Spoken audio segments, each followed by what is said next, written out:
আসসালামু আলাইকুম এফডি। দেখুন কি ভয়াবহ অবস্থা, বাংলাদেশটা কি হয়ে যাচ্ছে এবং বিষাদরে ভরে যাচ্ছে। এই করোনা ভাইরাস, এখন আবার সাপের আক্রমণ। দেখুন, যেই সাপে বছরে একবার দেখা যেত না, সেই সাপও এখন মাটিতে নেমে গেছে, যেটা গাছের ডালে ডালে এবং আড়ালে আড়ালে থাকতেন, মানুষের ক্ষতি করতেন না। এখন এরকম একটা অবস্থা হয়েছে, সব ধরনের বিষাক্ত সাপই এখন খেপে যাচ্ছেন বাংলাদেশের উপরে।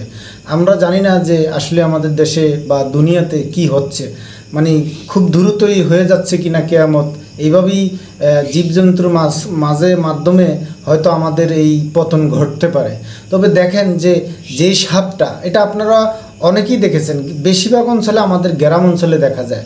আমরা আমাদের ভোলা জেলায় অঞ্চলে দেখেছিলাম বিভিন্ন পশু, মানে তরুতরকারি যেটা আছে, সেগুলো গাছগাছার সাথে মিশে থাকতেন।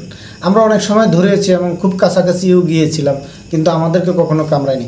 আজকে দেখুন যে বিলাইয়ের সাথে সে বিলাইকেই কামড়াইতে যাচ্ছে, তাহলে মানুষ পড়লে সে কী করবে? অবশ্যই খেপে যাচ্ছে, সমস্ত সাপ বা জীবজন্তুই খেপে যাচ্ছে। এটা আসলে আমরা জানি না যে আমাদের কী পর্যায়ে যেতে পারে। আর এই সাপকে, যে সাপই হোক, রাসেল ভাইবার হোক আর যেটাই হোক, আসলে এটা নিয়ন্ত্রণ করা খুবই কঠিন হয়ে গেছে। এটা তো করোনা ভাইরাস না যে ভ্যাকসিন দিলে চলে যাবে। ভ্যাকসিনটা আপনি দিবেন কোথায়? এখানে ভ্যাকসিন দেওয়া যাবে? এখানে কোথায় পাবেন? সাপ পাওয়া গেলে, বের হলে, দেখা হলে হয়তো আপনি ধরে নিয়ে জেলখানায় নিয়ে যেতে পারেন বা প্রাণী কেন্দ্র দিতে পারেন, কিন্তু এখানে তো আপনার বিষ যেগুলো ছড়িয়ে গেছে সারা দেশে, সেটা আসলে নিয়ন্ত্রণ করা খুবই কঠিন হয়ে যাবে। এখন যাই হোক, আমরা সেফে থাকতে চাই এবং নিরাপদে থাকতে চাই, এবং আমাদের পরিবার এবং বাচ্চা কাচ্চাদেরকে সকলকে নিরাপদে রাখা উচিত।